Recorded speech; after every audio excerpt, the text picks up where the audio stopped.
So let's take a look at the latest thing in the impeachment, because I thought it was pretty comical. They're coming to the end. They came to the end of the defense, right? And my favorite thing was Cipollone put out this wonderful. This is as they were finishing off the defense. He put out this wonderful. Pat Cipollone put out this wonderful montage of what the Democrats had said in the past during the Clinton impeachment, and then Cipollone makes his final comment. Here it is. There must never be a narrowly voted impeachment or an impeachment supported by one of our major political parties and opposed by the other. Such an impeachment will produce the divisiveness and bitterness in our politics for years to come and will call into question the very legitimacy of our political institutions. This is unfair to the American people. By these actions, you would undo the free election that expressed the will of the American people in 1996. In so doing, you will damage the faith the American people have in this institution and in the American democracy. I expect history will show that we've lowered the bar on impeachment so much. We have broken the seal on this extreme penalty so cavalierly that it will be used as a routine tool to fight political battles.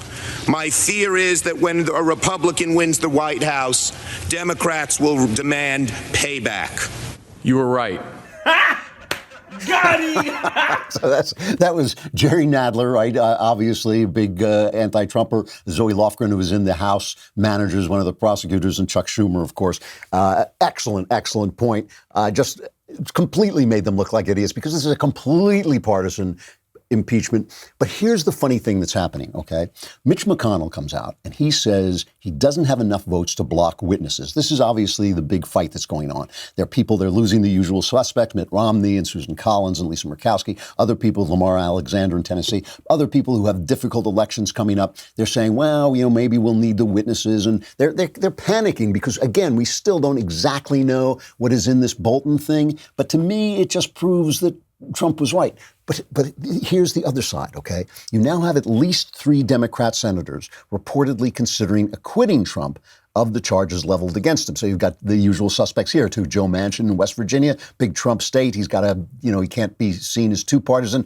Kristen Sinema of Arizona and Doug Jones of Alabama, who, of course, got in there in a special election and is really in danger of being tossed out on his ear. So all of these guys are saying that, maybe we'll acquit Trump. But the other one is Dianne Feinstein. The LA Times tweeted, right, that Dianne Feinstein became the first Democrat to suggest that she could vote to acquit President Trump despite serious concerns about his character, saying there's 9 months left to go and the public should judge. Then Feinstein responded saying the LA Times misunderstood what I said today before the trial. I said I'd keep an open mind. Now that both sides have made their cases, it's clear the president's actions were wrong. That can't be allowed to stand. So it's a little unclear what she's doing.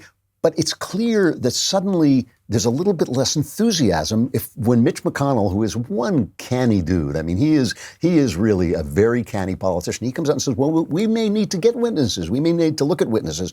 Now, listen to what Ari Melber, right? This is a stone left-winger from MSNBC. Listen to what Ari Melber said after the trial was over, essentially.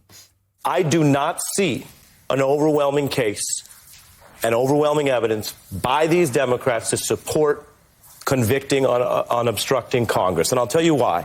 I was just going to ask you. Well, at the end, and this is important, because each of these are independent. Obviously, like any trial, one would be enough. One conviction would be enough. That would potentially remove a president. But on the obstruction of Congress, what the Democrats are arguing is that basically something that began 3 months before they actually voted to impeach should now be resolved by the removal of the president. And in every other case, including Nixon, we know the rule has been the president is allowed to fight within the law, is allowed to deny and yes, quote, defy, all the way up and until the Supreme Court, which takes often more than a year.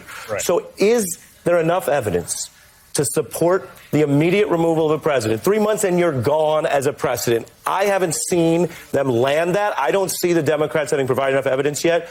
Wow. So why, when Mitch McConnell is saying he may not have enough votes to stop there being witnesses, why is suddenly the Democrats coming out and saying, well, maybe I'll acquit? Why is MSNBC saying they haven't proved the case? Because they don't want witnesses.